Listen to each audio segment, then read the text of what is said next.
నీకు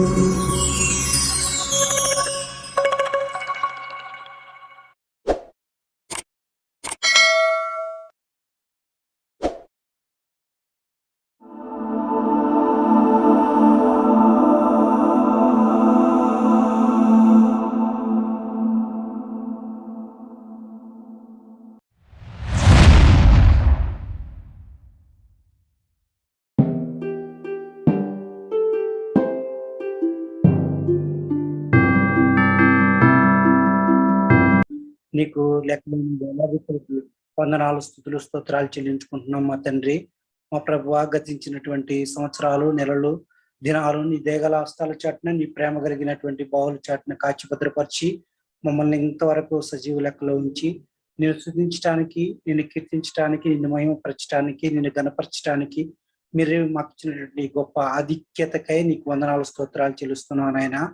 మా ప్రభువా, గతించిన దినాలన్నిటి నుండి మా ప్రభువా ఈ 61 గ్రంథాలను కూడా మా ప్రభువా వివరణ, విభజన, విశ్లేషణ మా ప్రభువా నీ దైవజనులు బ్రదర్ అగస్టిన్ గారు మాకు ఎంతో విపులంగా మా ప్రభువా బోధిస్తూ ఉండగా మా ప్రభువా మేము వాటిని మా హృదయంలో సమకూర్చుకుంటూ, భద్రపరుచుకుంటూ వాటి ప్రకారం నడుచుకోవడానికి, ఆ గ్రంథాల ప్రకారం మీరు మాకు అనుగ్రహించినటువంటి విధానాన్ని బట్టి మేము నడుచుకోవడానికి మీరు చూపే మార్గాన్ని బట్టి నీకు వందనాలు, స్తోత్రాలు చెల్లిస్తున్నాను నా తండ్రి. మా ప్రభు ఎంతో ఆసక్తితో ప్రతి దినము కూడా నీ బిడ్డలు ఎంతో మంది జూమ్ కాల్లో పాల్పొంది నీ వాక్యాన్ని సమకూర్చుకొని మా ప్రభు నీలో మరీ ఎక్కువగా అభివృద్ధి చెందటానికి, ఆశీర్వదించబడటానికి అత్యాశక్తులై మా ప్రభు ఎంతో సమయాన్ని వారు నీలో గడపడానికి ఇష్టపడుతూ ఉండగా కూడి వచ్చిన ప్రతి ఒక్కరిని కూడా మీరు జ్ఞాపకం చేసుకునండి. వారికి కావాల్సిన ప్రతి అక్కర అవసరత తీర్చండి నాయన. మా ప్రభు యేసయ్య, అలాగే ఈ దిన పాఠ్య భాగంగా మా ప్రభు తెస్సలోనికీయులకు రాసినటువంటి మొదటి పత్రిక, తెస్సలోనికీయులకు రాసినటువంటి 2వ పత్రిక ఈ దైవజనులు మాకు బోధిస్తూ ఉండగా మా ప్రభు మా హృదయం అనే పలక మీద వాటిని రాసుకోవడానికి నీ కృపా భాగ్యాన్ని అనుగ్రహించమని అడుగుతున్నాను నా తండ్రి. మా ప్రభు యేసయ్య, అట్లాగే బ్రదర్ పండు అగస్టిన్ కుటుంబాన్ని మీరు జ్ఞాపకం చేసుకోనండి.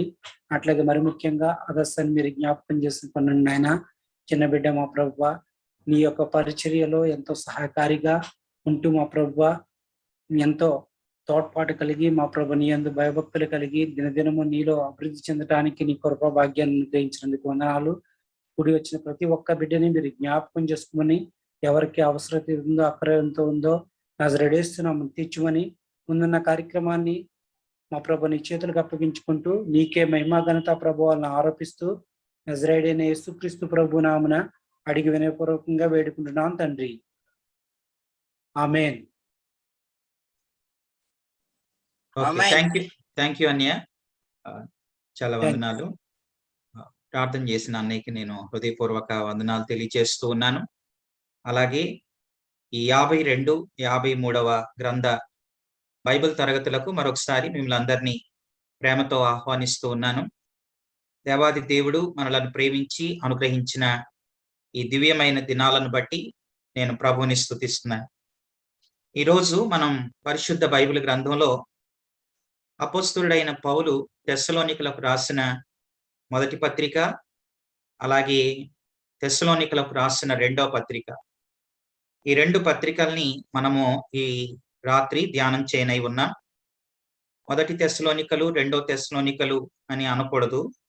తెస్సలోనికలకు రాసిన మొదటి పత్రిక, 2వ పత్రిక అని మనం అలా సంబోధించి వాక్యాన్ని ధ్యానం చేయటం నేర్చుకునే మనకు అదెంతో ఆశీర్వాదకరం. ముందుగా దేవుని వాక్యాన్ని మనం చదువుకుందాం. అపోస్తలుడైన పౌలు తెస్సలోనికలకు రాసిన మొదటి పత్రిక 5వ అధ్యాయం 16, 17, 18 వచనాలు నేను చదువుతూ ఉన్నాను. 5వ అధ్యాయం 16, 17, 18. ఎడతెగక ప్రార్థన చేయుడి, ప్రతి విషయమునందును కృతజ్ఞతాస్తుతులు చెల్లించుడి. ఇలాగు చేయుట యేసుక్రీస్తు నందు మీ విషయంలో దేవుని చిత్తము. దేవుడు తన పరిశుద్ధ వాక్యమును దీవించునుగాక. ఈరోజు మనము పరిశుద్ధ గ్రంథంలోని 66 గ్రంథాల్లో అపోస్తలుడైన పౌలు తను రాసిన 14 పత్రికల్లో తెస్సలోనికలకు రాసిన మొదటి పత్రిక, రెండో పత్రికను మనము ధ్యానం చేయనై ఉన్నాం. ఈ 2 పత్రికలు కూడా చాలా ప్రాముఖ్యమైన పత్రికలు. ఇందులో ఎన్నో గొప్ప విషయాలు మనం నేర్చుకోవలసిన, మార్చుకోవలసిన, దిద్దుకోవలసిన ఎన్నో సంగతులు ఈ 2 పత్రికల్లో ఉన్నాయి అని చెప్పటానికి నేనెంతో సంతోషిస్తూ ఉన్నాను. ముందుగా తెస్సలోనికయ పట్టణం. ఈ పట్టణాన్ని గురించి ముందుగా మనము ఒక 7 విషయాలను మనం జ్ఞాపకం చేసుకుందాం. తెస్సలోనికయ ఆ పత్రికను గురించి ధ్యానం చేయకముందు ముందుగా ఈ పట్టణాన్ని గురించి కొన్ని విషయాలు మనం తెలుసుకోవాలి. మొదటిగా ఈ పట్టణం తెస్సలోనికయ అనే ఈ పట్టణం గ్రీకు సామ్రాజ్యమును స్థాపించిన సహోదరి పేరే తెస్సలోనికయ. ఆమె పేరే తెస్సలోనికయ. ఆమె పేరు మీద కట్టబడిన ఒక పట్టణం, అద్భుతమైన పట్టణం, ఇది తెస్సలోనికయ పట్టణం. అయితే ఆ తెస్సలోనికయ అనే ఆ సహోదరి యొక్క భర్త, తన పేరు కసాండర్. ఇతను క్రీస్తు పూర్వం 315లో దెర్మే పట్టణాన్ని స్వాధీనపరుచుకొని ఆ పట్టణాన్ని పునర్నిర్మాణం చేసి దానికి తన భార్య పేరు పెట్టాడు. కాబట్టి ద గ్రేట్ అలెగ్జాండర్ యొక్క సహోదరి పేరు తెస్సలోనిక. ఆమె పేరు మీద తెస్సలోనిక భర్త తన పేరు కసాండర్. ఆయన దెర్మే అనే పట్టణాన్ని ఆయన జయించి ఆ పట్టణానికి తన భార్య పేరు తెస్సలోనిక అనే ఆ పేరును ఈ పట్టణానికి పెట్టినట్లుగా మనం చూస్తాం. ఇది ఈ పట్టణాన్ని గురించి మొదటి విషయం. రెండవదిగా మనం చూస్తే ఈ పట్టణం ఫిలిప్పి పట్టణానికి 100 మైళ్ళ దూరంలో ఉన్న ఒక పట్టణం. మనం బైబిల్లో చివర్లో మనం మ్యాప్లో గనక మనం చూస్తే మనకి ఈ ఫిలిప్పి పట్టణం ఎక్కడుందో మనకు అర్థమైద్ది. ఆసియా మైనర్ ప్రాంతంలో మనం గమనించినట్లయితే అపోస్తలుడైన పౌలు ప్రయాణం చేసినటువంటి ఈ ప్రదేశాల్లో ఆయన ఈ తెస్సలోనికయ అనేది మనం గమనించినట్లయితే మాసిదోనియా అని మనం చూస్తాం. దాని కింద తెస్సలోనిక, దాని కింద బెరయ, దాని కింద అకయ, ఏథెన్సు, కొరింతు, ఈ పట్టణాలు మనం చూస్తాం. కనుక ఫిలిప్పి పట్టణాన్ని గురించి మనం చూసాం. ఫిలిప్పి పట్టణం అది ఫిలిప్పి పట్టణమే, మాసిదోనియాకి ఫిలిప్పి పట్టణం ముఖ్య పట్టణం అని మనం చూసాం. ఈ ఫిలిప్పి పట్టణానికి 100 మైళ్ళ దూరంలో ఉన్న పట్టణమే తెస్సలోనికయ పట్టణం. ఇది రెండో విషయం. మూడవదిగా ఇది కూడా సముద్ర తీరాన ఉన్న ఒక ప్రాంతం. ఇది ఒక ప్రముఖ ఓడరేవు పట్టణం. ఓడరేవు ఉన్న ప్రతి స్థలంలో కూడా వ్యాపారం బాగా జరుగుతూ ఉండేది. కనుక తెస్సలోనికయ అనే ఈ పట్టణం ఒక వ్యాపార కేంద్రం. ఇది మూడో విషయం. నాలుగవదిగా మనం గమనిస్తే ఈ పట్టణంలో గ్రీకులు, ఎందుకనంటే ఈ ప్రాంతాన్నంతా కూడా వాళ్ళే ఒకప్పుడు స్వాధీనం చేసుకున్నారు. వారే ఎక్కువ సంవత్సరాలు పరిపాలించారు. తర్వాత క్రీస్తు పూర్వం 45 ఆ ప్రాంతంలో రోమీల ఆధీనంలోనికి ఈ పట్టణం వచ్చింది. గ్రీకుల తర్వాత పరిపాలించిన వారు రోమీలు. ఆ రోమా పరిపాలనలోకి ఈ తెస్సలోనికయ అనే ఈ పట్టణం కూడా వారి పాలనలోకి వెళ్ళిపోయింది. కాబట్టి తెస్సలోనిక పట్టణంలో ఎక్కువ ఎవరు నివసించేవారు అని అంటే గ్రీకులు, అలాగే ఎక్కువ మంది యూదులు కూడా ఈ పట్టణంలో నివసించారు. ఇది ఈ పట్టణాన్ని గురించి నాలుగో విషయం. ఐదవదిగా మనం చూస్తే ఈ పట్టణం బహు విగ్రహారాధన కలిగినటువంటి పట్టణం. ఎందుకనంటే మనం తెస్సలోనికలకు రాసిన పత్రికలో ఈరోజు రాత్రి మనం ధ్యానం చేయబోతూ ఉన్న ఈ పత్రికలో చూడండి, పౌలు తెస్సలోనికలకు రాసిన మొదటి పత్రిక 1వ అధ్యాయంలో మనం చూస్తే అపోస్తలుడైన పౌలు ఇలా వారిని సంబోధిస్తూ ఈ మాట చెప్పాడు. ఆ మాటే నేను చదువుతూ ఉన్నాను. మొదటి అధ్యాయంలో మనం చూస్తే 10వ వచనంలో, మీ యొద్ద మాకెట్టి ప్రవేశము కలిగెనో అక్కడి జనులు మమ్మను గూర్చి తెలియజెప్పుచున్నారు, మరియు మీరు విగ్రహాలను విడిచిపెట్టి జీవము గల వాడును సత్యవంతునగు దేవునికి దాసులగుటకు అనే మాట. కనుక ఇది ఒక విగ్రహారాధన పట్టణం. బహుదేవత ఆరాధన, గ్రీకు దేవత ఆరాధనలు ఎక్కువగా గల పట్టణం ఇది. ఈ పట్టణంలో ఒక ప్రఖ్యాతి కాంచిన ఒక దేవుడు, ఆ దేవుడు వీరికి దేశీయ దేవుడు. అతని పేరే జుపిటర్. జుపిటర్ అనే దేవుడే వారి యొక్క దేశీయ దేవుడు. ఇది ఈ పట్టణాన్ని గురించి 5వ మాట. 6వదిగా మనం చూస్తే, ఆ కాలంలో 2 లక్షల మంది జనాభా గల ఒక పెద్ద పట్టణం. ఆ కాలంలోని క్రీస్తు శకం దాదాపుగా ఇది 50-51 సంవత్సరం. క్రీస్తు శకం 50-51 అంటే 2000 సంవత్సరాల క్రితం 2 లక్షల మంది గల పట్టణం అని అంటే, ఆనాటి దినాల్లో బహు జన సంద్రత కలిగినటువంటి ఓ పెద్ద పట్టణం తెస్సలోనికా పట్టణం. ఇది 6వ మాట. 7వది ఏంటనంటే, ఈ పట్టణాన్ని గురించి తెస్సలోనికయ అనేది నేటి టర్కీ దేశంలో సలోనికేగా పిలువబడుతున్నటువంటి పట్టణం. నేడు ఈ పట్టణం టర్కీ దేశంలో ఉంది, కానీ పేరు మార్చబడింది. ఇప్పుడు దీని పేరు సలోనికే అని పిలువబడుతున్నటువంటి ఒక పట్టణం. ఇది ఈ పట్టణాన్ని గురించిన 7 విషయాలు. తర్వాత ఈ సంఘాన్ని గురించి కూడా మరికొన్ని విషయాలు తెలుసుకుందాం. 2 పత్రికలను మనం ధ్యానం చేయకముందు ఈ తెస్సలోనికా సంఘాన్ని గురించి కొన్ని విషయాలు మనం తెలుసుకోవాలి. ఈ సంఘం ఎప్పుడు స్థాపించబడింది అనంటే, అపోస్తుల కార్యాల గ్రంథం, ఒకసారి బైబిళ్ళు తెరవండి. అపోస్తుల కార్యముల గ్రంథం 17వ అధ్యాయం మొదటి 9 వచనాలు మనం చూస్తే అక్కడ ఇలా ఉంది. ఆ మాటలే నేను చదువుతూ ఉన్నాను. అపోస్తుల కార్యముల గ్రంథం 17వ అధ్యాయం 1 నుంచి 9 వరకు. వారు అంపిఫోలి, అపోల్లోనియ పట్టణముల మీదుగా వెళ్ళి తెస్సలోనికకు వచ్చిరి. తెస్సలోనికయ అనే ఆ పట్టణానికి వారు వచ్చారు. 17వ అధ్యాయం 1వ వచనం. ఇది పౌలు 2వ మిషనరీ సువార్త దండయాత్రలో ఈ ప్రాంతానికి వచ్చారు. తెస్సలోనికయ అనే ఈ ప్రాంతానికి 2వ సువార్త దండయాత్రలో వచ్చారు.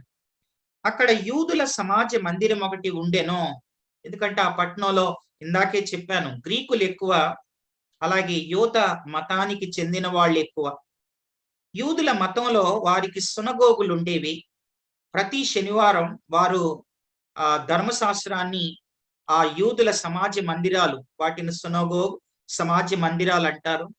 ఆ సమాజ మందిరాల్లో అక్కడికి పౌలు కూడా వెళ్ళి, చూడండి 2వ వచనం, కనుక పౌలు తన వాడుక చొప్పున సమాజపు వారి యొద్దకు వెళ్ళి, క్రీస్తు శ్రమపడి మృతుల్లో నుండి లేచుట ఆవశ్యకమనియు, నేను మీకు ప్రచురము చేయు యేసే క్రీస్తై ఉన్నాడనియు లేఖనముల్లో నుండి దృష్టాంతములను ఎత్తి విప్పి చెప్పుచు వారితో 3 విశ్రాంతి దినములు తర్కించుచుండెను.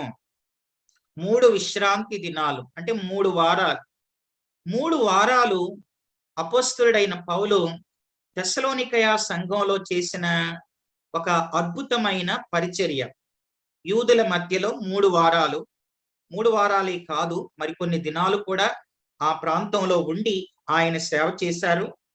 అయితే 3 వారాలు ఆ సమాజ మందిరంలో దేవుని వాక్యాన్ని, యేసే క్రీస్తు, క్రీస్తే యేసు, ఆయనే దేవుడు అని యూదులకి చెప్పాడు. యోధా మతంలో ఉన్న వారికి ఆ విషయాలు ఆయన బోధించాడు. 4వ వచనం, వారిలో కొందరును భక్తిపరులకు గ్రీసు దేశస్థుల్లో చాలా మంది, ఘనత గల స్త్రీలలో అనేకులు ఒప్పుకొని ఒక సంఘంగా వారు ఏర్పడ్డారు. ఇలా తెస్సలోనికయ పట్టణంలో సంఘం ప్రారంభమైంది.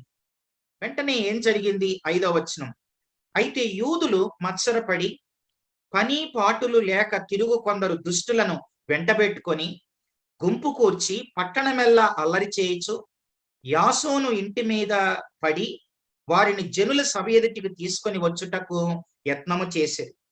అయితే వారు కనబడనందున యాసోనును కొందరు సహోదరులను ఆ పట్టణపు అధికారుల యొద్దకు ఈడ్చుకొని పోయి, భూలోకమును తలకిందులు చేసిన వీరు ఇక్కడ కూడా వచ్చి ఉన్నారు. యాసోని వీరిని చేర్చుకొని ఉన్నాడు. వీరందరూ యేసు అను వేరొక రాజు ఉన్నాడని చెప్పి కైసరు చట్టమునకు విరోధముగా నడుచుకొని వారు అని కేకలు వేశారు. ఈ మాటలు వినుచున్న జనసమూహమును పట్టణపు అధికారులు కలవరపరిచారు. వారు యాసోను నొద్దకు మిగిలిన వారి యొద్దను జామీను తీసుకొని వారిని విడుదల చేశారు. వెంటనే సహోదరులు రాత్రి వేళ పౌలునో శీలనో బెరయాకు పంపించిరి.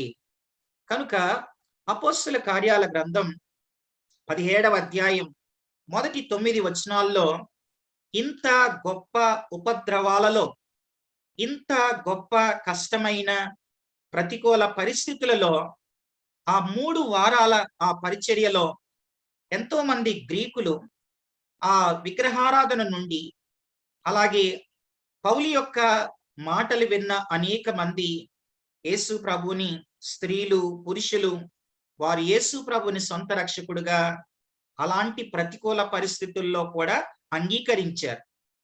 కనుక అలా సంఘం తెస్సలోనికయలో ప్రారంభమైంది. ఇది మొదటి మాట. రెండవది మనం చూస్తే పౌలు ఈ పట్టణంలో సువార్త పనిచేసింది చాలా కొద్ది దినాలే. ఎక్కువ కాలం ఈ పట్టణంలో ఆయన సువార్త చేయటానికి అవకాశం లేకపోయింది. ఎందుకనంటే ముందుగా ఆయనకి ఆటంకంగా మారింది యూదులే. యూదులు యేసు ప్రభు దేవుడు అని వారు ఒప్పుకునే వాళ్ళు కాదు.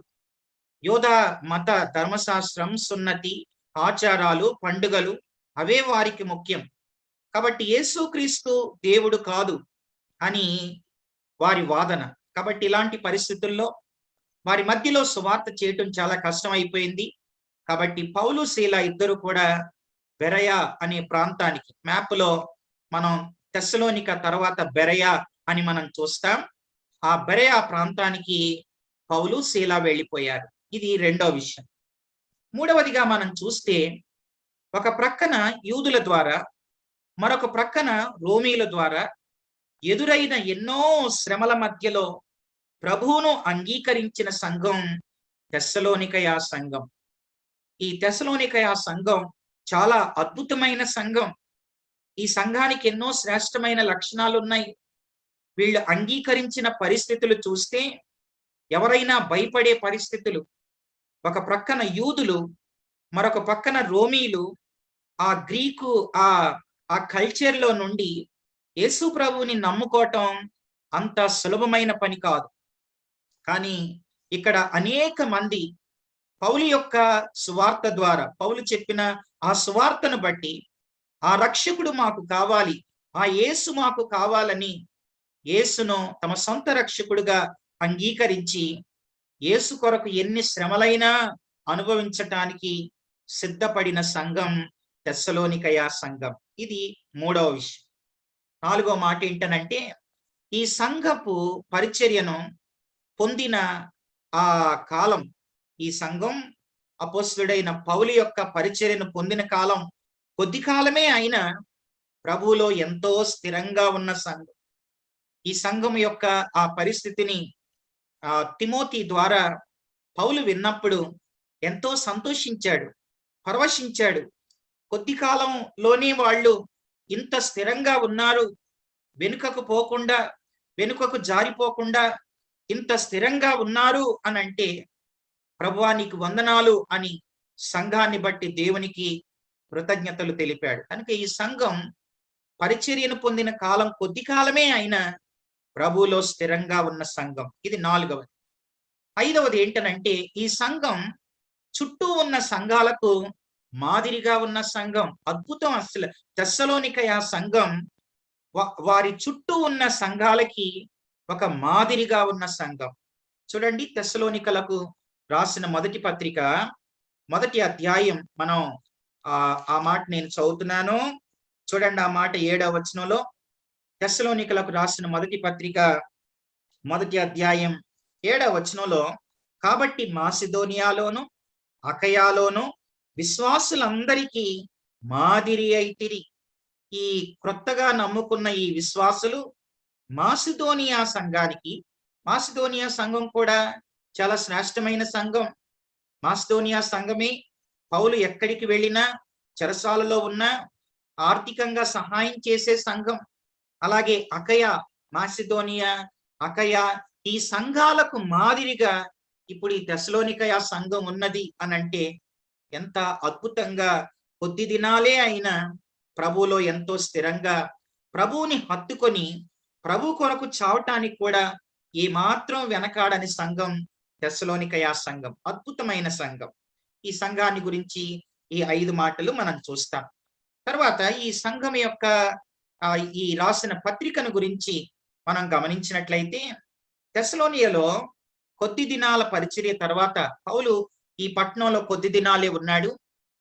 ఆ కొద్ది దినాల తర్వాత అక్కడ పరిస్థితులు ఆయనకు అంత అనుకూలంగా లేవని పౌలును శీలను వారిద్దరిని బెరయాకు పంపించారు. ఆ తర్వాత ఆ బెరయా నుంచి కొద్ది దినాల పరిచర్య తర్వాత యూదుల ద్వారా, రోమీల ద్వారా ఎదురైనటువంటి శ్రమల్ని బట్టి పౌలు తెస్సలోనికను విడిచి ఆయన బెరయా అనే ఆ ప్రాంతానికి వెళ్ళిపోయాడు. అలా బెరయాలో కూడా ఆయన పరిచర్య చేసి అక్కడ నుండి పౌలు ఎక్కడికి వెళ్ళాడు అని అంటే ఏథెన్సు అనే ప్రాంతానికి వెళ్ళాడు. ఆ ఏథెన్సు ప్రాంతంలోని మనము అపోస్తల కార్యాల్లో తిమోతిని ఏథెన్సులోనే పౌలు కలవటం, తర్వాత పౌలుతో పాటు తిమోతి కొద్ది కాలం కలిసి పరిచర్య చేయటం, ఆ తర్వాత తెస్సలోనికయ పట్ల భారం కలిగిన పౌలు యోగ్యుడైన, నమ్మకస్తుడైన తిమోతిని తెస్సలోనికయకు పంపి పౌలు కొరింథీకి వెళ్ళిపోయాడు. కొరింథీకి వెళ్ళిపోతే యవనస్తుడైన తిమోతి తెస్సలోనిక పట్టణానికి వెళ్ళి అక్కడున్న విశ్వాసులను బలపరిచి, ఆ తర్వాత పౌలు కొరింథీలో ఉన్నాడు అని తెలుసుకున్న తిమోతి, ఆ తర్వాత తిమోతి కూడా కొరింథీ పట్టణానికి వచ్చాడు. కొరింథీ పట్టణానికి వచ్చినప్పుడు తిమోతి తెస్సలోనికలో ఉన్న విశ్వాసుల యొక్క ఆ నమ్మకత్వం, తర్వాత వారు ప్రభువులో ఎదుగుతున్న విధానం, తర్వాత వారి మాదిరి జీవితం, తర్వాత చిన్న చిన్న ప్రశ్నలు వారి లోపల ఉండగా, ముఖ్యంగా వారి లోపల ఉన్న ప్రశ్న, మానవుడు చనిపోతే, నమ్ముకున్న వాళ్ళు చనిపోతే వాళ్ళు ఎక్కడికి వెళతారు? వారు పరదేశకు వెళతారా? పరలోకానికి వెళతారా? ప్రభు రాకడ ఎప్పుడు? ఇలాంటి కొన్ని చిన్న చిన్న ఆ క్రొత్తగా నమ్ముకున్న వారికి కొన్ని సందేహాలు ఉండగా వాటిని తెలుసుకున్నటువంటి పౌలు గారు ఈ ఉత్తరాన్ని రాసి తిమోతికి ఇచ్చి, ఇప్పుడు ఈ పత్రికను తీసుకొని వెళ్ళి తెస్సలోనికయ సంఘానికి వినిపించు అని రాసిన పత్రికనే తెస్సలోనికలకు రాసిన పత్రిక. ఇది ఈ పత్రిక వెనుకున్నటువంటి నేపథ్యం. తర్వాత మనం లోపలికి వెళ్ళి విషయాలు మనం గ్రహిద్దాం. ముందుగా గ్రంథకర్త ఎవరు ఈ పత్రిక రాశారు అని అంటే స్పష్టంగా మనకు అర్థమవుతుంది. అపోస్తలుడైన పౌలు ఈ పత్రికను రాసినట్లు. రాసిన కాలం ఎప్పుడు అని అంటే క్రీస్తు శకం 51వ సంవత్సరంలో. 51 అని అంటే బైబిల్ పండితులు చెప్పే ఆ మాటల ప్రకారం పౌలు రాసిన పత్రికలన్నిటిలో మొదటిగా రాయబడిన పత్రిక తెస్సలోనికలకు రాసిన పత్రికే. కాబట్టి క్రీస్తు శకం 51లో ఈ పత్రిక రాయబడింది.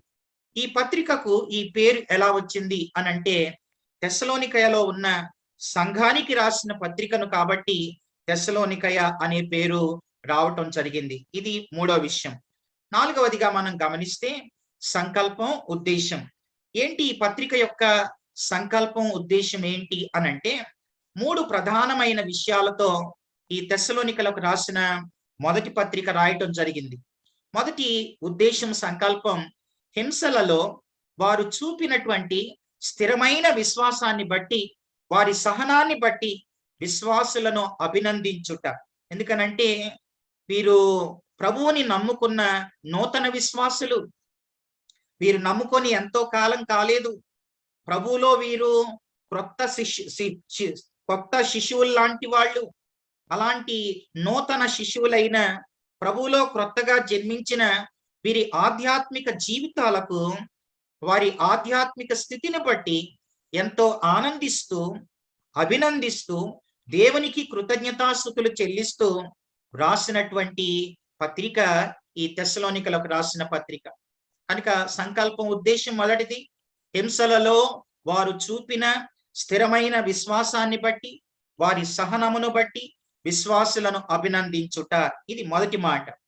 రెండవదిగా మనం చూస్తే ఈ పత్రిక యొక్క ఉద్దేశం, సంకల్పం ఏంటనంటే పవిత్రమైన దైవభక్తి కలిగి జీవించాలని తెలుపుట. ఎందుకనంటే మనం నమ్ముకున్న దేవుడు పరిశుద్ధుడు కాబట్టి తెస్సలోనికలో ఉన్న ఓ విశ్వాసులారా, మీరు కూడా పరిశుద్ధంగా బ్రతకాలి, జారత్వానికి దూరంగా ఉండాలి.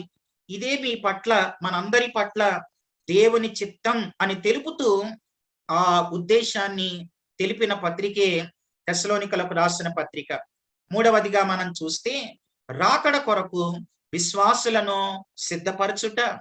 తెస్సలోనికలకు రాసిన పత్రిక అని అంటేనే రెండవ రాకడను గురించి, రాకడ యొక్క ఆ గుర్తులు, రాకడ పరిస్థితులు, రాకడ కొరకు విశ్వాసులను సిద్ధపరచుట, ప్రోత్సహించుట, బలపరచుట, వారిని ప్రభు రాకడ కొరకై సిద్ధపరచుట అనేది ఈ పత్రిక యొక్క సంకల్పం, ఉద్దేశంగా మనం చూస్తాం. ఇది నాలుగో విషయం.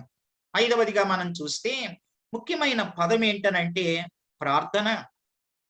తెస్సలోనికలకు రాసిన 2 పత్రికల్లో కూడా అపోస్తలుడైన పౌలు చాలా అద్భుతంగా ఆయన ఈ పత్రికలు ప్రార్థనతో, మొదటి అధ్యాయం ప్రార్థన, చివరి అధ్యాయం ప్రార్థన, మధ్యలో ప్రార్థన, అలా ఉంది ఈ తెస్సలోనికలకు రాసిన మొదటి పత్రిక. అలాగే రెండో పత్రికలో కూడా మనం చూస్తే ప్రారంభం ప్రార్థన, ముగింపు ప్రార్థన, మధ్యలో కూడా ప్రార్థన. ప్రార్థన చేయుడి, ఎడతెగక ప్రార్థన చేయుడి.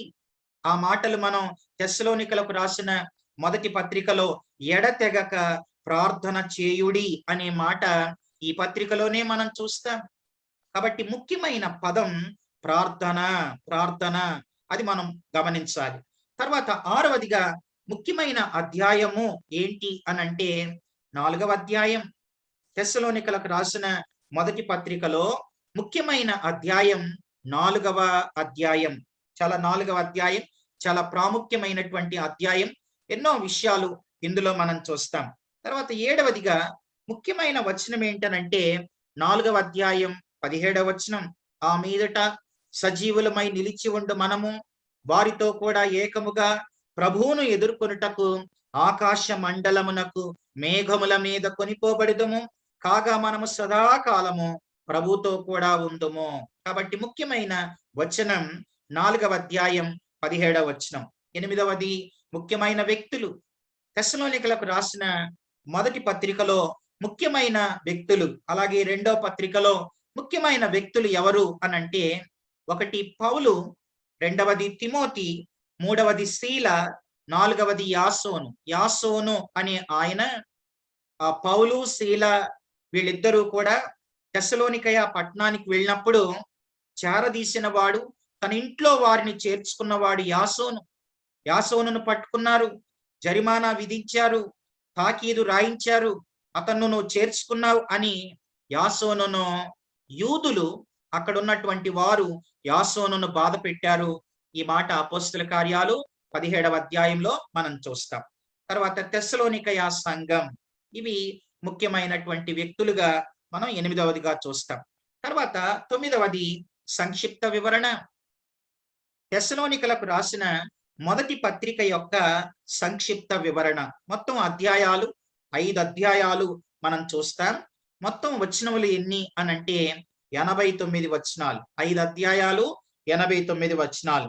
తర్వాత ఈ తెస్సలోనికలకు రాసిన మొదటి పత్రిక 5 అధ్యాయాలు కూడా 5 భాగాలు. 5 భాగాలుగా మనం విభజించి 5 అధ్యాయాలే ఉన్నాయి మొదటి పత్రికలో. 5 భాగాలుగా మనము ఆలోచించాలి. మొదటి అధ్యాయంలో మనం ఏం చూస్తాం అనంటే మాదిరి సంఘం. చూడండి, మొదటి అధ్యాయం మొదటి వచనం 7వ వచనంలో, కాబట్టి మాసిదోనియాలోను అకయాలోను విశ్వాసులందరికీ మాదిరి అయితిరి. మొదటి అధ్యాయం మాదిరి సంఘం. అలాగే 2వ అధ్యాయంలో మనం చూస్తే మాదిరి సేవకులు. అపోస్తలుడైన పౌలు ఇలా చెబుతూ ఉన్నాడు. ఏమని చెప్తున్నాడు? 2వ అధ్యాయం 3లో, ఏలయనగా మా బోధ కపటమైనది కాదు, అపవిత్రమైనది కాదు, మోసయుక్తమైనది కాదు. సువార్తను మాకు అప్పగించుటకు యోగ్యులమని దేవుని వలన ఎంచబడిన వారమై మనుషులను సంతోషపెట్టు వారము కాక మన హృదయములను పరీక్షించు దేవునిని సంతోషపెట్టు వారమై బోధించుచున్నాం. మీరు ఎరిగి ఉన్నట్లు మేము ఇచ్చకపు మాటలనైనను ధనాపేక్షను కప్పిపెట్టు వేషమునైనను ఎన్నడూనో వినియోగించలేదు. కనుక మాదిరి సేవకులు 2వ అధ్యాయం. తర్వాత 3వ అధ్యాయంలో మాదిరి సేవ. 3వ అధ్యాయంలో తిమోతిని, అలాగే పౌలు గారు తిమోతిని, తుకీకును, వీరిద్దరిని కూడా తెస్సలోనికకు పంపుతూ ఉన్నాడు. 3వ అధ్యాయం సేవకు పంపుట, మాదిరి సేవ, అది 3వ అధ్యాయం. 4వ అధ్యాయంలో మనం ఏం చూస్తాం అనంటే మార్పు జీవితం. మనం మారాలి, మన జీవితం మార్పు చెందాలి, పరిశుద్ధంగా జీవించాలి. ఇది 4వ అధ్యాయం. 4వ అధ్యాయంలో మార్పు జీవితం మనం ఎంతగా మారాలంటే చూడండి, 4వ అధ్యాయం 4వ వచనంలో మీలో ప్రతి వాడును దేవుని ఎరుగని అన్యజనుల వలె కామాభిలాషయందు కాక పరిశుద్ధత యందును ఘనత యందును తన తన ఘటమును ఎట్లు కాపాడుకొనవలెనో అది ఎరిగి ఉండుటయే దేవుని చిత్తము. 3వ వచనం మీరు పరిశుద్ధులగుటయే అనగా మీరు జారత్వమునకు దూరముగా ఉండుటయే దేవుని చిత్తము. మార్పు జీవితం 4వ అధ్యాయంలో మనం చూస్తాం. 5వ అధ్యాయంలో మనం ఏం చూస్తాం అనంటే మాదిరి జీవితం. మనం ఎలా జీవించాలో, ఓ క్రైస్తవుడు ఎలా జీవించాలో మనం 5వ అధ్యాయంలో మనం చూస్తాం. చూడండి 14వ వచనంలో అక్కడ ఇలా ఉంది. 14 సహోదరులారా, మేం మీకు బోధించినది ఏమనగా అక్రమముగా నడుచుకుని వారికి బుద్ధి చెప్పండి, ధైర్యం చెడిన వారిని ధైర్యపరచండి, బలహీనులకు ఓతనీయండి, అందరి ఎడల దీర్ఘశాంతం గలవారై ఉండండి, ఎవడునో కీడునకు ప్రతి కీడు ఎవనికైనను చేయకుండా చూచుకొనుడి, మీరు ఒకని ఎడల ఒకడును మనుషులందరి ఎడలను ఎల్లప్పుడూ మేలైన దానిని అనుసరించి నడుచుకోండి, ఎల్లప్పుడూ సంతోషంగా ఉండండి, తర్వాత ఎడతెగక ప్రార్థన చేయండి, ప్రతి విషయమునందు కృతజ్ఞతాస్తుతులు చెల్లించండి. ఇదంతా ఏంటనంటే మాదిరి జీవితం. తెస్సలోనికలకు రాసిన మొదటి పత్రిక 5 అధ్యాయాలు 5 భాగాలు. మొదటి అధ్యాయం మాదిరి సంఘం, 2వ అధ్యాయం మాదిరి సేవకులు, 3వ అధ్యాయం మాదిరి సేవ, 4వ అధ్యాయం మార్పు జీవితం, 5వ అధ్యాయం మాదిరి జీవితం. ఇవి మనం 5 అధ్యాయాల్లో మనం చూస్తాం. ఇది సంక్షిప్త వివరణ. తర్వాత గ్రంథ విభజనలోనికి వెళదాం. గ్రంథ విభజనలో మనం మొదటి అధ్యాయం మాదిరి సంఘం. ఈ తెస్సలోనికయ సంఘం ప్రభువుని నమ్ముకున్న సంవత్సరాలు, దేవునిలో వారి ఆధ్యాత్మిక సంవత్సరాలు చాలా కొద్ది సంవత్సరాలు. వాళ్ళు పెద్ద సీనియర్లేమీ కాదు, సంవత్సరాలు తరబడి జీవిస్తున్న క్రైస్తవులు వారు కాదు. కానీ వాళ్ళు ప్రభులోకి వచ్చిన కొద్ది దినాలే అయినా వారు మాసిదోనియా, అకయ, అలాగే అనేక ప్రాంతాలకు ఒక మాదిరి సంఘం. మొదటి అధ్యాయం మనం ఏం చెప్పుకున్నాం అనంటే మాదిరి సంఘం. ఈ సంఘం ఎంత మాదిరి సంఘమో నేను ఒక 10 విషయాలు నేను మీకు జ్ఞాపకం చేస్తాను, దయచేసి గమనించండి. 10 విషయాల్లో వీళ్ళు మాదిరిగా ఉన్నారు. చూడండి, మొదటి అధ్యాయం 6వ వచనాన్ని మనం చూస్తే అక్కడ ఇలా ఉంది. మొదటి అధ్యాయం 6వ వచనంలో ఉపద్రవాలలో క్రీస్తును విశ్వసించిన సంఘం. ఈ సంఘం ఉపద్రవాలలో, మొదటి అధ్యాయం నేను 6వ వచనాన్ని చదువుతున్నాను. పరిశుద్ధాత్మ వలన కలుగు ఆనందముతో గొప్ప ఉపద్రవమందు మీరు వాక్యమును అంగీకరించి మమ్మును ప్రభువును పోలి నడుచుకొనిన వారైతే. ఎంత మాదిరి సంఘమో చూడండి. ఉపద్రవాలు, ఎందుకనంటే ఒక ప్రక్కన యూదులు, మరొక ప్రక్కన మనం చూస్తే యూదులు, అలాగే మనం గమనించినట్లయితే రోమీలు, వీరందరి వల్ల ఎన్నో ప్రాబ్లమ్స్ ఉన్నాయి. అలాంటి ప్రతికూల పరిస్థితుల్లో, ఉపద్రవాలలో ప్రభువుని అంగీకరించి, యేసు ప్రభువుని తమ సొంత రక్షకుడిగా వారు అంగీకరించి చావైనా బ్రతుకైనా ఆయన కొరకే ఉపద్రవాలలో క్రీస్తుని విశ్వసించి పౌలును దేవునిని పోలి నడుచుకున్న సంఘం. అది మొదటి మాట.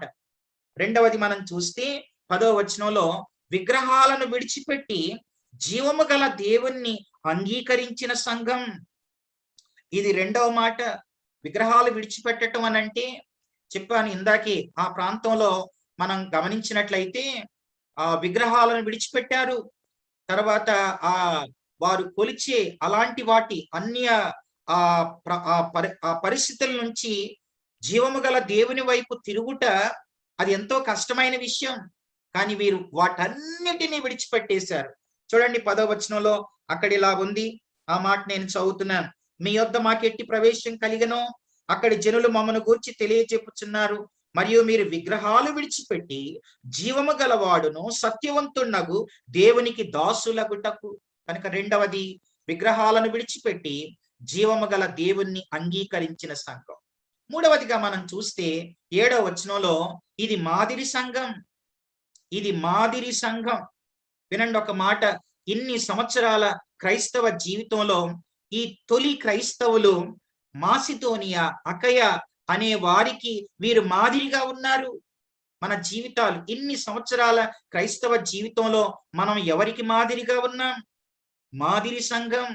తర్వాత చూడండి 1వ అధ్యాయం 2-3 వచనాల్లో విశ్వాసంతో కూడిన మీ పని, ప్రేమతో కూడిన మీ ప్రయాస, అలాగే మన ప్రభువైన యేసుక్రీస్తు నందలి నిరీక్షణతో కూడిన మీ ఓర్పును అని అన్నాడు. అంటే ప్రయాస, పని, ఓర్పు ఇవి వీరిలో ఉన్నాయి. అంటే వీరు ఎవరు అనంటే దేవుని కొరకు కష్టపడే సంఘం. తెస్సలోనికయ సంఘం దేవుని కొరకు కష్టపడే సంఘం. అది మనం 4వదిగా మనం చూస్తాం. 5వదిగా మనం చూస్తే 2వ అధ్యాయం 8వ వచనంలో సేవకులకు ప్రియమైన సంఘం. చూడండి 2వ అధ్యాయం, నేను 8వ వచనాన్ని నేను చదువుతూ ఉన్నాను. అక్కడ ఇలా ఉంది 2:8, మీరు మాకు బహు ప్రియులై ఉంటిరి. అంటే ఈ తెస్సలోనికయ సంఘం సేవకులకు చాలా ప్రియమైన సంఘం. తర్వాత 2:14లో దేవుని కొరకు శ్రమపడే సంఘం. అలాగే 3వ అధ్యాయం 6-8 వరకు దేవునిలో స్థిరముగా ఉన్న సంఘం. 4:2లో దేవునిని సంతోషపరిచిన సంఘం. 4:9లో ప్రేమ గల సంఘం. 5:1లో రాకడ కొరకు ఎదురు చూసే సంఘం. కనుక ఈ తొలి నూతన క్రైస్తవులు వీరు అనేకులకు ఒక మాదిరిగా ఉన్నారు. అందుకే 1వ అధ్యాయం మాదిరి సంఘం. వీరిలో ఎన్నో శ్రేష్టమైన లక్షణాలు మనం చూస్తాం. ఇది 1వ అధ్యాయం. తర్వాత 2వ అధ్యాయంలో మనం ఏం చూస్తాం అనంటే పౌలు ప్రకటించిన బోధ. 12 వచనాల్లో పౌలు ప్రకటించిన బోధ, అలాగే విశ్వాసుల మధ్య పౌలు యొక్క ప్రవర్తించిన తీరు. మాదిరి సేవకుడు ఒక మాదిరిని చూపించాడు ఆయన. అది 2వ అధ్యాయంలో మనం చూస్తాం. అలాగే 13-20 వరకు ఆయన ఇలా చెబుతూ ఉన్నాడు, దేవుని ఎదుట ఓ తెస్సలోనికయ విశ్వాసులారా, దేవుని ఎదుట మా ఆనందం, దేవుని ఎదుట మా అతిశయం ఎవరు అనంటే మీరే అని ఆయన చెప్తున్నాడు. నేను చదువుతున్నాను 19వ వచనం. అక్కడ ఇలా ఉంది, ఏలయనగా మా నిరీక్షణ అయినను మా ఆనందమైనను అతిశయ కిరీటమైనను ఏది? మన ప్రభువైన యేసు యొక్క రాకడ సమయమున ఆయన ఎదుట మీరే కదా, నిశ్చయముగా మీరే మా మహిమయు ఆనందమునై ఉన్నారు. ఇది 2వ అధ్యాయం. తర్వాత 3వ అధ్యాయంలో మనం ఏం చూస్తాం అనంటే సంఘమును బలపరచుటకు పౌలు తిమోతిని పంపుట. 3వ అధ్యాయంలో పౌలు తిమోతిని పంపించాడు. చూడండి ఆ మాట, 3వ అధ్యాయం 6వ వచనంలో, తిమోతియు ఇప్పుడు మీ యొద్ద నుండి మా యొద్దకు వచ్చి మేము మిమ్మును ఎలాగు చూడ నపేక్షించుచున్నామో అలాగే మీరును మమ్మను చూడ నపేక్షించుచు ఎల్లప్పుడూ మమ్మను ప్రేమతో జ్ఞాపకం చేసుకున్నచున్నారని మీ విశ్వాసమును గూర్చి మీ ప్రేమను గూర్చి సంతోషకరమైన సమాచారమును మాకు తెచ్చెను. కాబట్టి మరలా మేము పంపిస్తున్నామని చెప్పి సంఘమును బలపరచుటకు పౌలు తిమోతిని పంపుట. తిమోతి తెస్సలోనికయ ఆ సంఘస్థుల ఆత్మీయ స్థితిని మరలా పౌలుకు తెలిపాడు.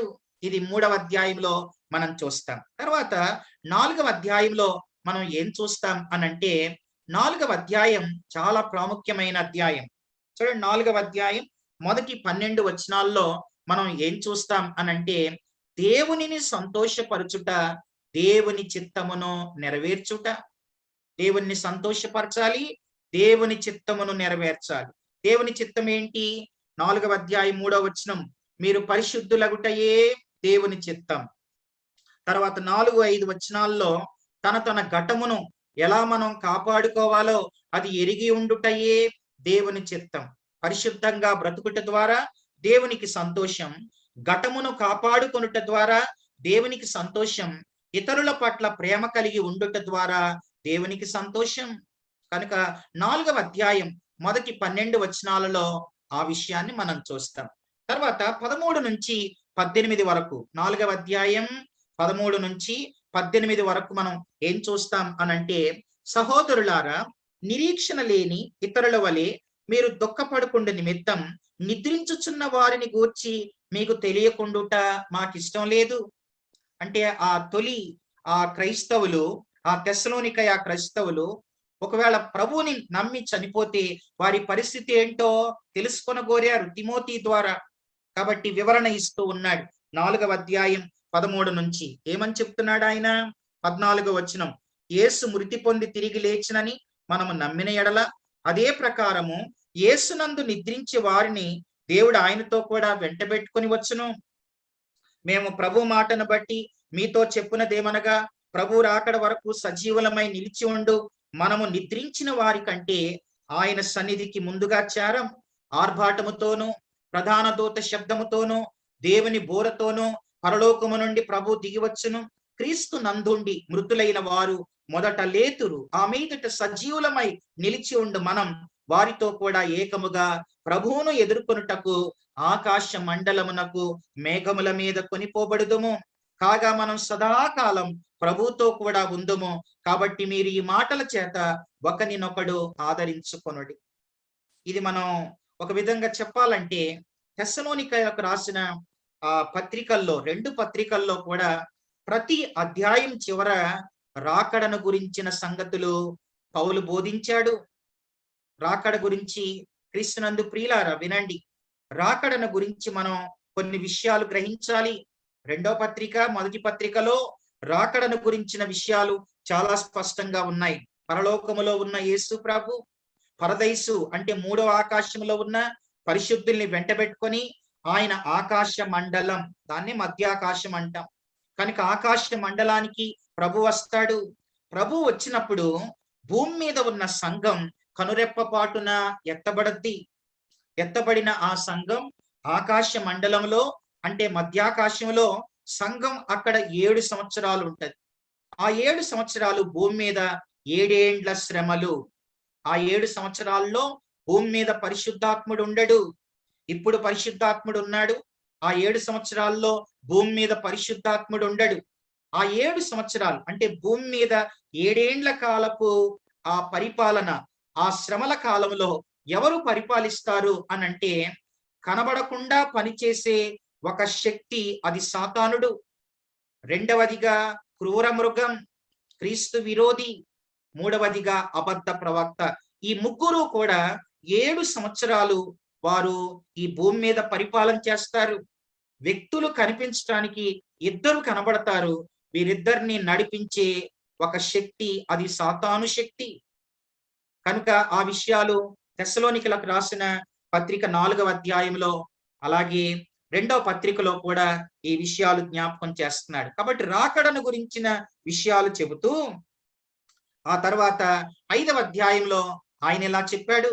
ఏమని చెప్పాడు? 5వ అధ్యాయం మొదటి 11 వచనాల్లో ఆయన చెప్పిన మాటలు ఏంటనంటే, 5వ అధ్యాయం 11వ వచనంలో రాకడ సమయంలో విశ్వాసులు ఎలా ఉండాలి అనంటే, చీకట్లో ఉండకూడదు, అంటే పాపంలో ఉండకూడదు, వెలుగు సంబంధులుగా ఉండాలి. తర్వాత మత్తులై ఉండవద్దు, మెలకువగా ఉండాలి. తర్వాత విశ్వాస ప్రేమలను అనే ఆ కవచాన్ని, రక్షణ నిరీక్షణయను శిరస్త్రాణమును మనం ధరించుకొని ఉండాలి. అంత మాత్రమే కాకుండా ఇంకా విశ్వాసులు ఎలా ఉండాలి అనంటే 28 వచనాలు ఉన్నాయి 5వ అధ్యాయంలో. 12 నుంచి 22 వరకు విశ్వాస యొక్క బాధ్యతలు. తర్వాత 12, 13లో పై నాయకులను, మనపై ఉన్న నాయకులను మనం గణపరచాలి. 14, 15 వచనాల్లో పొరుగువారి పట్ల ప్రేమ కలిగి ఉండాలి. 16 నుంచి 18 వరకు కృతజ్ఞత ప్రార్థన, 19 నుంచి 22 వరకు ఆత్మను ఆర్పకుడి, కీడుకు దూరంగా ఉండండి, 23 నుంచి 28 వరకు ముగింపు మాటలు చెప్పాడు. కాబట్టి తెస్సలోనికలకు రాసిన ఈ మొదటి పత్రికలో మొదటి అధ్యాయం మాదిరి సంఘం, రెండవ అధ్యాయం మాదిరి సేవకుడు, మూడవ అధ్యాయం మాదిరి సేవ, నాలుగవ అధ్యాయంలో మనం ఏం చూసాం అనంటే మాదిరి మార్పులో మనం మాదిరిగా ఉండాలి.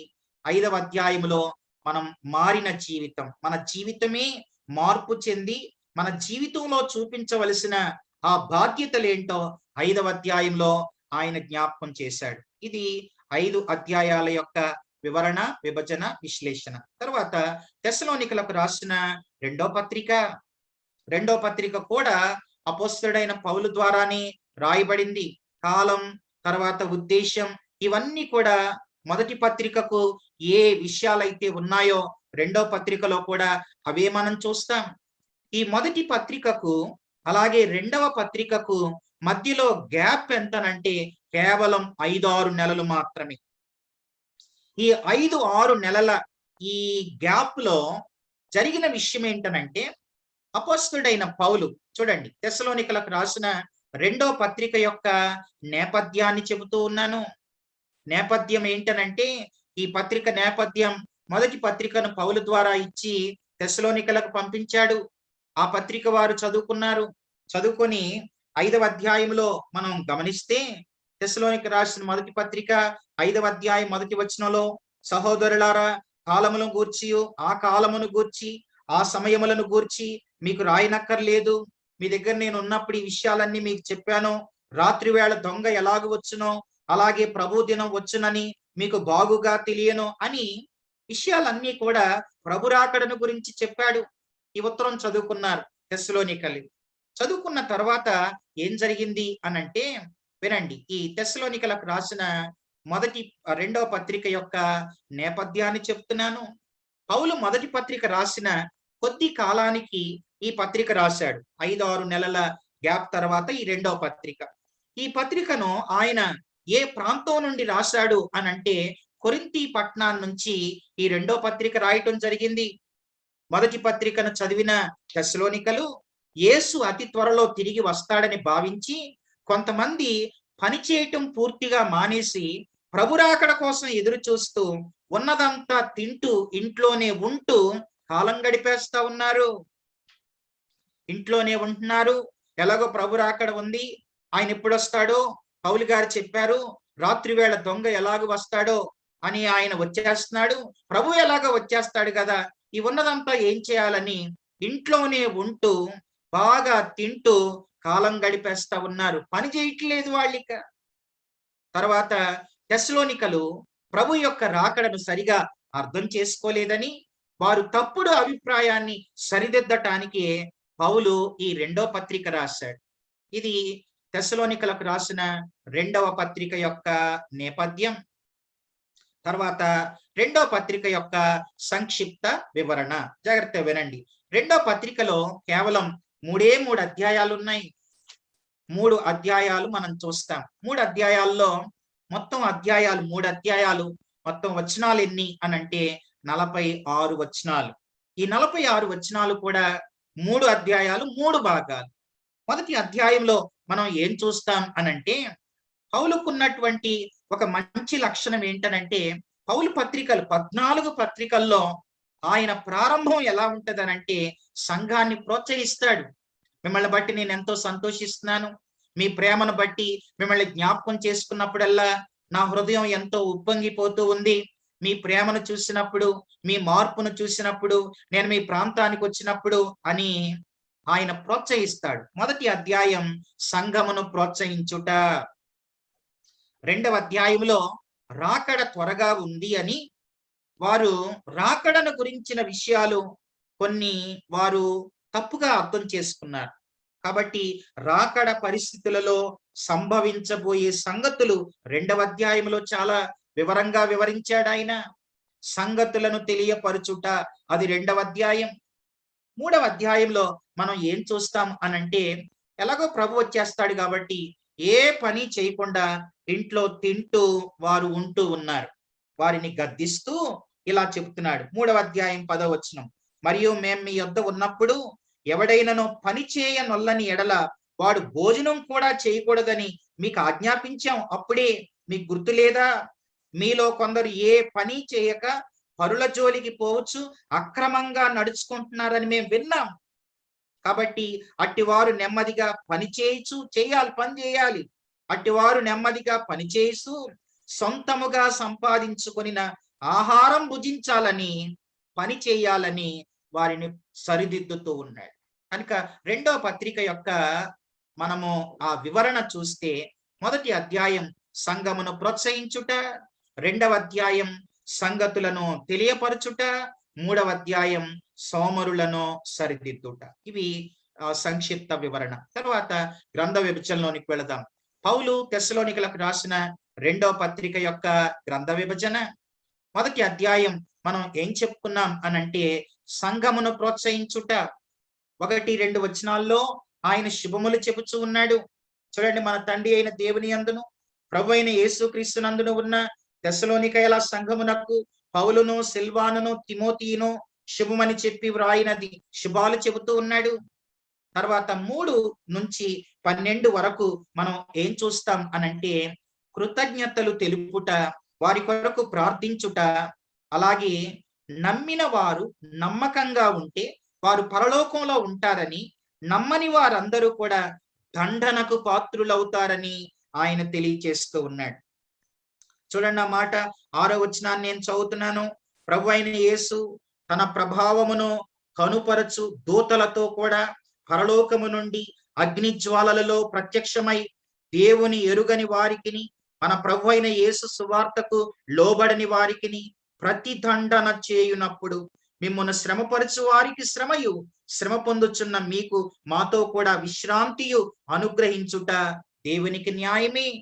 ఈ సత్య సువార్తను ఎవరైతే ఇంకా అంగీకరించలేదో, యేసు ప్రభుని ఇంకా ఎవరైతే తెలుసుకోలేదో, ఒకవేళ మిమ్మల్ని నమ్మినందుకు ఎవరైతే దండిస్తూ ఉన్నారో వారు దండనకు పాత్రులవుతారు అని, నమ్మిన మీరు పరలోకములో మీరు మేము కలిసి ఉంటామని వారిని ప్రోత్సహిస్తూ వారి కొరకు చేస్తున్న ప్రార్థన, కృతజ్ఞతలు, ఇవి 3-12 వరకు అనగా 1వ అధ్యాయంలో ఈ విషయాలు మనం చూస్తాం. తర్వాత 2వ అధ్యాయం చాలా ప్రాముఖ్యమైనది. తెస్సలోనికలకు రాసిన 2వ పత్రిక 2వ అధ్యాయంలో మొదటి 12 వచనాల్లో మనం ఏం చూస్తాం అనంటే, చూడండి, మొదటి 12 వచనాల్లో అక్కడ ఇలా ఉంది. ఆ మాట నేను చదువుతున్నాను. సహోదరులారా, ప్రభు దినము ఇప్పుడే వచ్చి ఉన్నట్లుగా ఆత్మ వలనైనను, ఎందుకనంటే ఆ దినాల్లో తిమోతి మరలా ఆ మొదటి పత్రికను రాసి వెళ్ళినప్పుడు అక్కడ కొంతమంది అబద్ధ బోధకులు ప్రభు రాకడ వచ్చేసింది, 2వ రాకడ వచ్చేసింది అని ఆ నూతనంగా నమ్ముకున్న విశ్వాసుల యొక్క విశ్వాసాన్ని బలహీనపరిచారు. అది పౌలు ద్వారా, తిమోతి ద్వారా విన్న పౌలు 2వ అధ్యాయంలో చాలా వివరంగా చెప్తున్నాడు. సహోదరులారా, ప్రభు దినం ఇప్పుడే వచ్చి ఉన్నట్టుగా ఆత్మ వలనైనను మాట వలనైనను మా యొద్ద నుండి వచ్చినదని చెప్పిన పత్రికల వలనైనను ఎవడైనా చెప్పిన ఎడల మీరు త్వరపడి చంచల మనస్కులు కాకుండవలెననియు బెదరకుండవలెననియు మన ప్రభు అయిన యేసుక్రీస్తు రాకడను బట్టి మనము ఆయన యొద్ద కూడుకొనుటను బట్టి మిమ్మల్ని వేడుకొనుచున్నాం. ప్రభు రాకడ అప్పుడే వచ్చేసింది, అయిపోయింది అనంటే నమ్మకండి. చూడండి, 3వ వచనంలో ఆ మాట చెప్తున్నాడు. మొదట భ్రష్టత్వము సంభవించి నాశన పుత్రుడగు పాప పురుషుడు బయలుపడితేనే గాని ఆ దినము రాదు. వినండి జాగ్రత్తగా, ఈ భ్రష్టత్వం సంభవించాలి, నాశన పుత్రుడు పాప పురుషుడు బయలుపడాలి. అంటే అపవాది, నాశన పుత్రుడు అపవాది. అపవాది ఎప్పుడు బయలుపరచబడతాడు అనంటే, సంఘం ఎత్తబడిన మరుక్షణమే ఈ భ్రష్టత్వం అనగా ఈ పాప పురుషుడు బయలుపరచబడతాడు. చూడండి, ఆ మాట మళ్ళా చదువుతున్నాను. 3 మొదట భ్రష్టత్వం సంభవించి నాశన పుత్రుడగు పాప పురుషుడు బయలుపడితేనే గాని ఆ దినము రాదు. ఏది దేవుడు అనబడునో, ఏది పూజింపబడునో దానంతటిని ఎదిరించుచు దానంతటికి పైగా వాడు తన్ను తానే హెచ్చించుకొనును, తాను దేవుడనని తన్ను కనపరుచుకొనును, దేవుని ఆలయములో కూర్చుండును గనుక ఏ విధముగానైనను ఎవడునో మిమ్మును మోసపరచనీయపడు. నేను ఇంకను మీ యొద్ద ఉన్నప్పుడు ఈ సంగతులను మీతో చెప్పినది మీకు జ్ఞాపకం లేదా? కాగా వాడు తన సొంత కాలమందు బయలుపరచబడవలెనని వానిని అడ్డగించున్నది ఏదో అది మీరు ఎరుగుదు. వాడిని అడ్డగించేది ఏంటి అని అంటే పరిశుద్ధాత్ముడు. వినండి, పరిశుద్ధాత్ముడు భూమి మీద ఉన్నంత కాలం అపవాది ఏమీ చేయలేడు, వాడికి సంపూర్ణ అధికారము లేదు. కాబట్టి 6వ వచనం, కాగా వాడు తన సొంత కాలమందు బయలుపరచబడవలెనని వానిని అడ్డగించున్నది ఏదో అది మీరెరుగుదు. 7వ వచనం, ధర్మ విరోధ సంబంధమైన మర్మం ఇప్పటికే క్రియ చేయుచున్నది. వాడి పాలన అతి సమీపంగా ఉంది. సంఘము ఎత్తబడే పరిస్థితులు అతి త్వరలో ఉన్నాయి. ప్రభు రాకడ త్వరగా ఉంది. గాని ఇది వరకు అడ్డగించుచున్నవాడు మధ్య నుండి తీసివేయబడు వరకే అడ్డగించును. అంటే పరిశుద్ధాత్మునితో పాటు, పరిశుద్ధాత్ముడు సంఘంతో పాటు వెళ్ళే వరకు వాడేం చేయలేడు. సంఘము ఎత్తబడిన తర్వాతనే 7 ఏండ్ల శ్రమలు, తర్వాత అపవాది యొక్క వాడికి పూర్తి అధికారం ఇవ్వబడద్ది. ఆ 7 సంవత్సరాల్లో 3.5 సంవత్సరాలు వాడు ఎన్నో అద్భుతాలు చేస్తాడు, ఎన్నో సూచ్యక్రియలు చేస్తాడు, ఎన్నో మహత్కార్యాలు చేస్తాడు. చూడండి, ఆ మాట నేను చదువుతూ ఉన్నాను. 9వ వచనం, నశించుచున్న వారు తాము రక్షింపబడుటకై సత్య విషయమైన ప్రేమను అవలంబింపకపోయిరి కనుక వాని రాక అబద్ధ విషయమైన సమస్త బలముతోనూ నానా విధములైన సూచక క్రియలతోనూ మహత్కార్యములతోనూ దుర్నీతిని పుట్టించు సమస్త మోసముతోనూ నశించుచున్న వారిలో సాతాను కనపరచు బలమును అనుసరించి ఉండును. ఈ విషయాలన్నీ కూడా వారికి జ్ఞాపకం చేస్తున్నాడు. మీకు కూడా నేను జ్ఞాపకం చేస్తున్నాను, వినండి. యేసు ప్రభు ఇప్పుడు ఎక్కడున్నారు అని అంటే పరలోకములో ఉన్న ప్రభు సంఘం అంటే పరదైసు 3వ ఆకాశంలో ఉన్న సంఘాన్ని వెంటబెట్టుకొని ఆయన ఆకాశ మండలం మధ్యాకాశానికి వస్తారు. అలా పరలోకము నుండి మధ్యాకాశానికి రావటం, ఎప్పుడైతే ఆయన మధ్యాకాశానికి వస్తారో కనురెప్ప పాటున సంఘం ఎత్తబడద్ది. దీన్నే ర్యాప్చర్ అని అంటాం. ర్యాప్చర్ ఎప్పుడు జరిగిద్దో ఎవరని చెప్పలేం. దీన్ని రహస్య రాకడ, పరలోకము నుండి ప్రభు ఆకాశ మండలానికి రావటం, దాన్ని రహస్య రాకడ అని అంటాం. 7 సంవత్సరాల తర్వాత ఆయన మరల సంఘమును వెంటబెట్టుకొని ఆయన ఏ ఒలీవా కొండ మీద నుంచి ఆరోహణమయ్యాడో ఆ ఒలీవా కొండ మీద తన కుడి పాదాన్ని మోపుతాడు. ఈ 7 సంవత్సరాల్లో భూమి మీద అపవాది, క్రీస్తు విరోధి, అబద్ధ ప్రవక్తలు వారు పరిపాలన చేస్తారు. తర్వాత వారు దేవుని నమ్మిన అంటే ఆ 7 ఏండ్ల కాలములో నమ్మిన వారిని చంపటానికి విరోధముగా వారు యుద్ధం, అదే హర్మగిద్దోను యుద్ధం.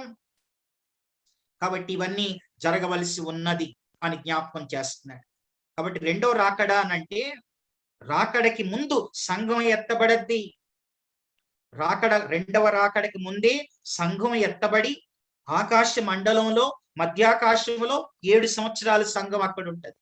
ఈ 7 సంవత్సరాల్లో మొదటి 3.5 సంవత్సరాలు ఈ అపవాది వాడి పాలన అద్భుతాలు సూచ్యక్రియలతో యూదులను నమ్మబలికి నేనే మీరు ఎదురు చూస్తున్న మెస్సయాను అని చెప్పి 3.5 సంవత్సరాల తర్వాత యెరూషలేము మందిరంలో కూర్చుంటాడు, మందిరంలో ప్రవేశిస్తాడు. నాశన పుత్రుడు, పాప పురుషుడు అలా బయలుపడతాడు. కాబట్టి ఈ విషయాలన్నీ కూడా ఆయన జ్ఞాపకం చేస్తూ మీరు దేవుని రాకడ కొరకు సిద్ధపడండి అని ఆయన చెబుతూ ఉన్నాడు. కాబట్టి 12 వచనాల్లో సాతాను పాలన గురించి ఆయన జ్ఞాపకం చేశాడు. తర్వాత 13 నుంచి మనకి 17 వరకు మనం ఏం చూస్తాం అనంటే 2వ అధ్యాయంలో ప్రభువులో స్థిరంగా ఉండండి, మీకు బోధింపబడిన విధులను చేపట్టుడి. ప్రభు రాకడ సమీపంగా ఉంది. ఆయన ఎప్పుడు వస్తాడో మనకి తెలియదు. ఆయన ఎప్పుడైనా రానివ్వండి, మనం ఎప్పుడైనా పోనివ్వండి, మనం సిద్ధపడి ఉండాలి. మీరు ప్రభువులో స్థిరంగా ఉండండి అని సంఘాన్ని ప్రోత్సహిస్తూ ఉన్నాడు. మీకు బోధించిన విధులను చేపట్టుడి. ఆ మాట 15వ వచనంలో ఉంది. కాబట్టి సహోదరులారా, నిలకడగా ఉండి మా నోటి మాట వలనైనను మా పత్రిక వలనైనను మీకు బోధింపబడిన విధులను చేపట్టుడి. ఇది 13 నుంచి 17 వరకు 2వ అధ్యాయంలో చూస్తాం. తర్వాత 3వ అధ్యాయం చివరిగా మనం ఏం చూస్తాం అనంటే, 3వ అధ్యాయంలో మొదటి 5 వచనాల్లో మా కొరకు కూడా ప్రార్థన చేయండి అని చెప్పాడు. చూడండి ఆ మాట, 3వ అధ్యాయం 2వ వచనం, మేము మూర్ఖులైన దుష్ట మనుషుల చేతిలో నుండి తప్పింపబడు నిమిత్తమును మా కొరకు ప్రార్థించుడి. తర్వాత 6 నుంచి 17 వరకు మనం ఏం చూస్తాం అనంటే, పని చేయకుండా భోజనం చేయకూడదు, కష్టపడాలి, పని చెయ్యాలి, కష్టపడండి, సోమరులుగా ఉండవద్దు. ప్రభు రాకడ ఎలాగో వచ్చేస్తుంది కదా అని మీరు ఇంట్లోనే ఉంటూ తింటూ ఉండిపోకండి. ఆయన ఎప్పుడైనా రానివ్వండి, మీరైతే కష్టపడండి, పని చేయకుండా భోజనం చేయవద్దు అని వారికి ఆజ్ఞాపించాడు. తర్వాత దేవుని కోసం కష్టపడండి, మీ సొంత పనుల కొరకు కష్టపడండి, దేవుని కోసం కష్టపడండి, ప్రభు కొరకు ప్రయాసపడండి అని సంఘాన్ని ప్రోత్సహిస్తూ ఉన్నాడు. ఇది 3వ అధ్యాయం. చివరిలో ముగింపులో ఈ తెస్సలోనికలకు రాసిన ఈ 2 పత్రికల్లో నుండి మనం నేర్చుకోవలసినటువంటి కొన్ని ఆధ్యాత్మిక సత్యాలు కూడా ఒక 7 సత్యాలు ఉన్నాయి. ఏం సత్యాలు ఉన్నాయి అనంటే, మొదటి అధ్యాయం మొదటి అధ్యాయం మనము 7వ వచనంలో, తెస్సలోనికలకు రాసిన మొదటి పత్రిక 1:7లో మనం చూస్తే, యేసును నమ్మిన మనము నమ్మని వారికి మాదిరిగా ఉండాలి.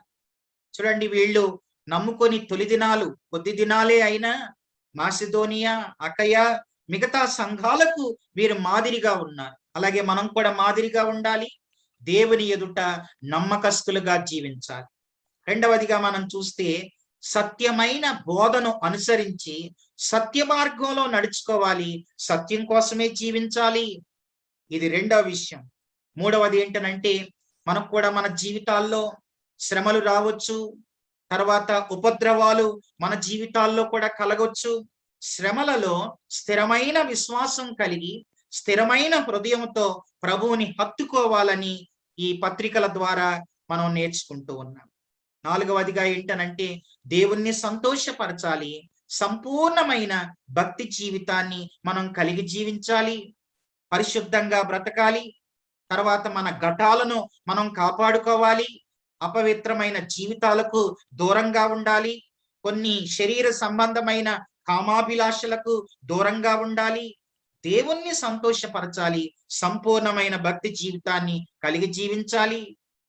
తర్వాత 5వ సత్యం ఏంటనంటే, రాకడ సత్యాన్ని మనం ఎరగాలి, తొందరపడకూడదు. ప్రభు ఎవరిని కూడా ఆయన విడిచిపెట్టేవాడు కాదు. ఆయన మనందరినీ రక్షించడానికి ఈ లోకానికి వచ్చాడు. ప్రతి మానవుణ్ణి రక్షించటం, నిత్య జీవం పొందాలనేది దేవుని ఉద్దేశం. ప్రతి మానవుణ్ణి ప్రభు ప్రేమించి మనందరి పాపముల కోసం కలువరి శిలువలో మరణించి ఆయన చనిపోయి సమాధి చేయబడి తిరిగి లేచిన దేవుడు. తనను నమ్మిన వారిని ఆయన విడిచిపెట్టేవాడు కాదు. ఆయన అంతము మట్టుకు వారిని కాపాడేవాడు, దుష్టత్వం నుంచి తప్పించి రక్షించేవాడు.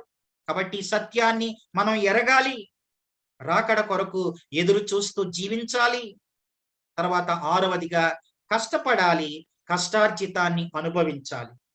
7వ సత్యం ఏంటనంటే, చూడండి, మనం తెస్సలోనికలకు రాసిన 2వ పత్రిక 3వ అధ్యాయం 13వ వచనంలో అక్కడిలా ఉంది, సహోదరులారా, మీరైతే మేలు చేయుటలో విసుగవద్దు, మేలు చేయుటలో విసుగుదల వద్దు, దేవుని విషయములో అలసత్వం కూడా వద్దు. కాబట్టి ఈ 2 పత్రికల్లో నుండి ఈ 7 విషయాలు మనం నేర్చుకోవాలి.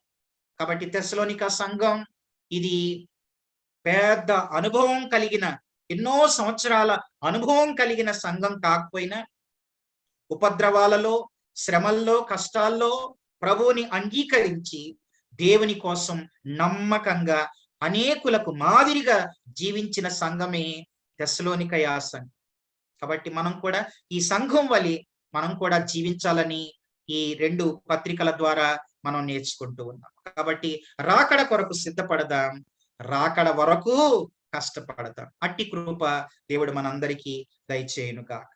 రాకడ వరకు, రాకడ కోసం సిద్ధపడదాం, రాకడ వరకు కూడా మనం కష్టపడదాం. ప్రార్థన చేసుకుందాం. తండ్రి, మీకు వందనాలు, స్తుతులు, స్తోత్రం నాయన.